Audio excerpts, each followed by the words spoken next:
ដែនដីព្រះបាទសម្ដេចព្រះសូរិយាពណ៌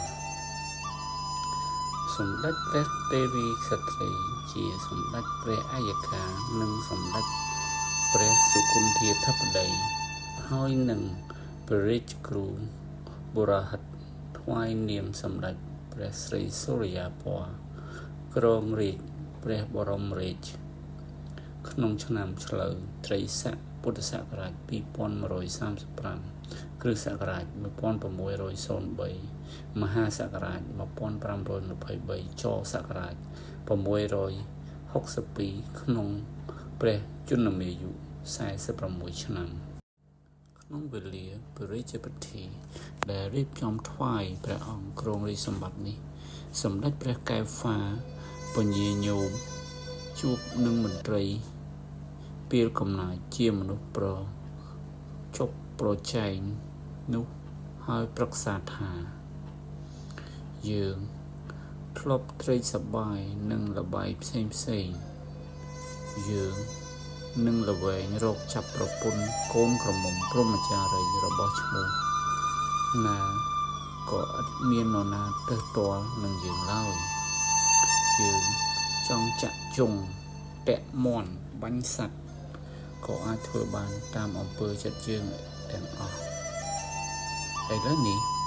សម្ដេចព្រះអាយកាស្ដេចលើករាជសម្បត្តិនេះថ្វាយទៅសម្ដេចព្រះសូរិយាពណ៌ហើយ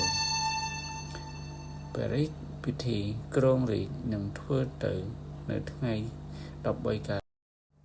ខែកដឹកនេះហើយរឿងនេះបើអស់យើងឥតបណ្ដោយ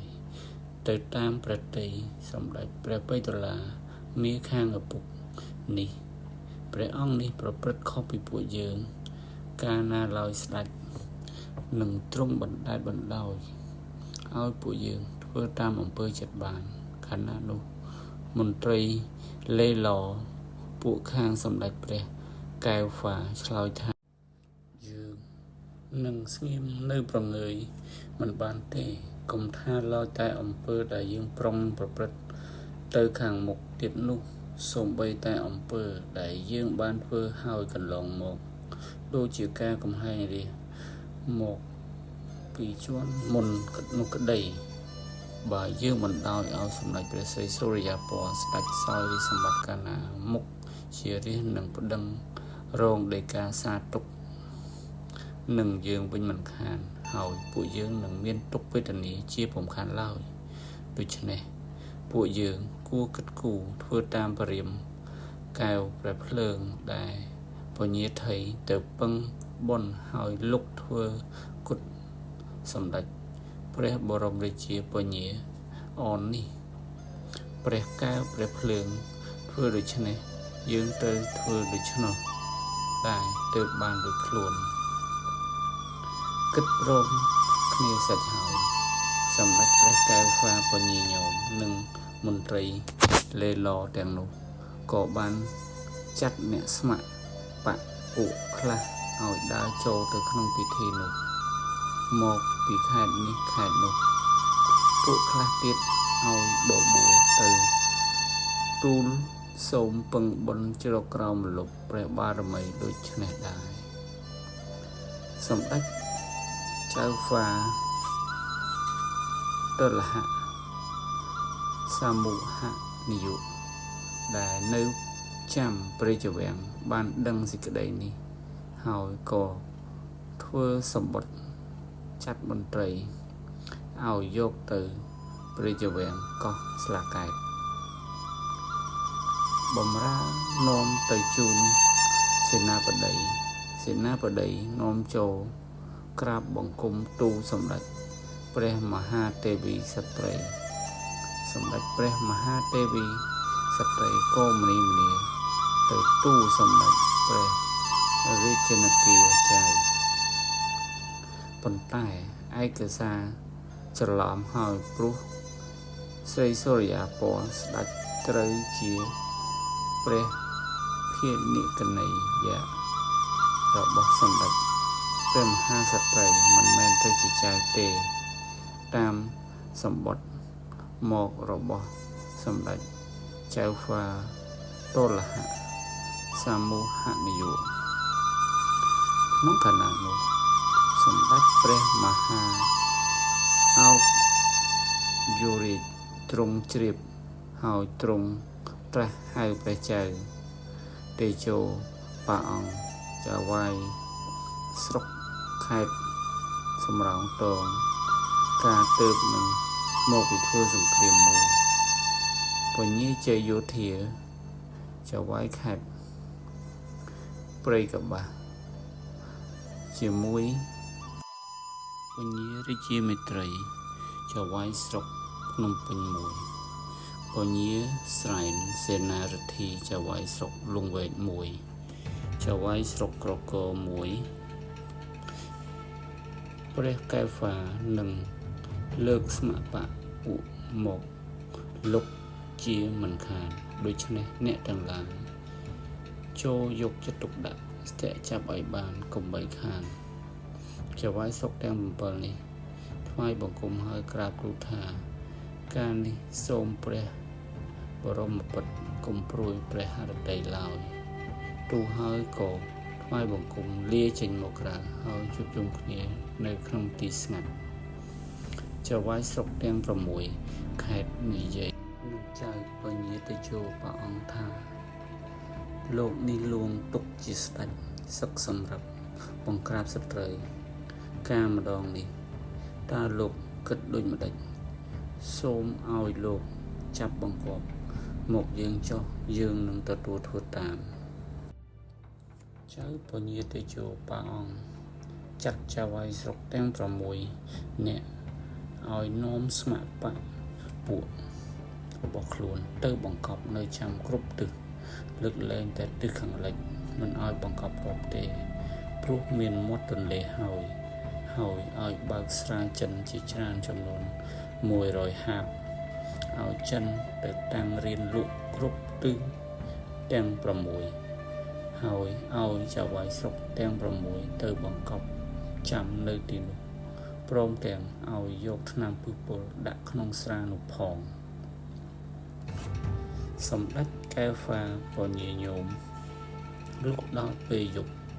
ស្ដេចឲ្យស្មបៈពួកបន្លំចូលទៅគ្រប់ទិស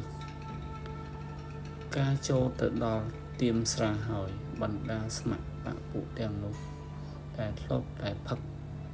ជានិច្ចនោះក៏នាំគ្នាចូលទៅដណ្ដើមផឹកស្រាយកតែពីឈ្នះដៃខ្លះក៏បានផឹកហើយខ្លះទើបនឹងផឹកបន្តិចក៏ស្រវឹងមាត់ក្អេងក្អាងថាតែប៉ុណ្ណោះ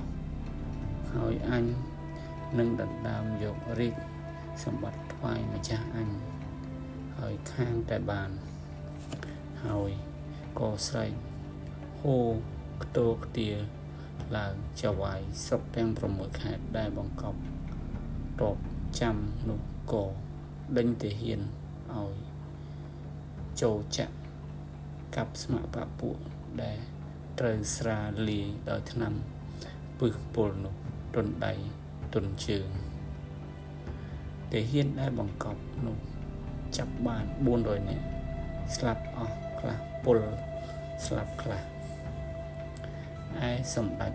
ព្រះកែវ៉ាពញាញោមគង់ក្នុងព្រះទីនាំងនាវាតាមសេនាទាហានទៅ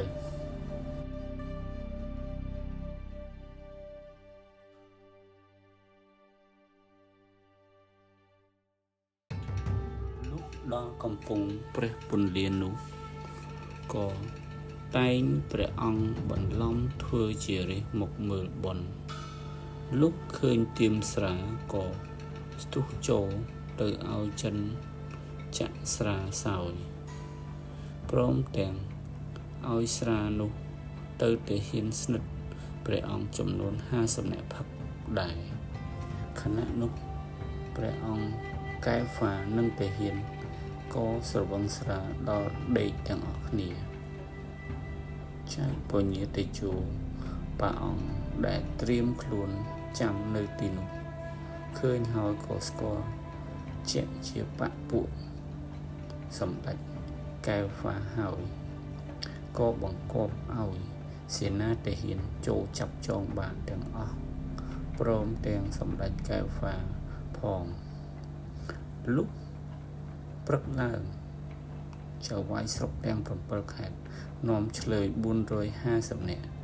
និងព្រះកែវហ្វាទៅថ្វាយព្រះមហាឧបយោរិកគ្រងព្រះរាជបរមរាជាធិរាជហើយសម្ដេចព្រះមហាឧបយោរិកព្រះអង្គត្រាស់ឲ្យចៅពញាតេជោព្រះអង្គនាំឆ្លើយទាំងនោះយកទៅធ្វើជាព្រះរាជយានខ្លះជាពលស្មៅដំរីខ្លះលើកលែងតែសម្ដេចព្រះកែវហ្វាមួយព្រះអង្គចេញស្ដេចត្រាស់ឲ្យប្រហារជីវិតបងនឹងក្លឹមច័ន្ទហើយយកទៅទម្លាក់ចោលក្នុងទឹកទៅក្នុងគ្រានោះអាណាប្រជានុរាស្ត្រត្រេកអរសាទរហើយឲ្យសពសាធុការពោជាសន្ធឹកគឹកកងពុនប្រមាណខ្លះយកគោក្របីសម្ពុតអាវសាវស្បៃមកក្រាបទូលថ្វាយព្រះបរមពិតច្រើនអនេកតាំងពីនោះរៀងមកស្រុកតូចធំបានចុះចូលនឹងព្រះអង្គខ្លះហើយនៅឡើយតែព្រាហ្មណ៍បាទីព្រាហ្មណ៍ត្បូងឃ្មុំព្រាហ្មណ៍បាភ្នំព្រាហ្មណ៍ថ្មគោព្រាហ្មណ៍ត្រាំងទាំង5នេះនៅរឹងតឹងពុំព្រមចំណុះព្រះអង្គឡើយពេលនោះព្រះបរមពុទ្ធគ្រងរាជព្រះអង្គមានសុភៈអសរចាត់អុកញ៉ាប្រាជ្ញាធិបតី1អុកញ៉ាបំរើបុរីរៈ1ព្រះសង្ឃសារទេព1ទៅជារាជទូតទៅត្រីទុកនាំរាជបណ្ណាការនិងសុភៈអសរនេះទៅថ្វាយស្ដេចទេពបុរីស្រីអយុធ្យា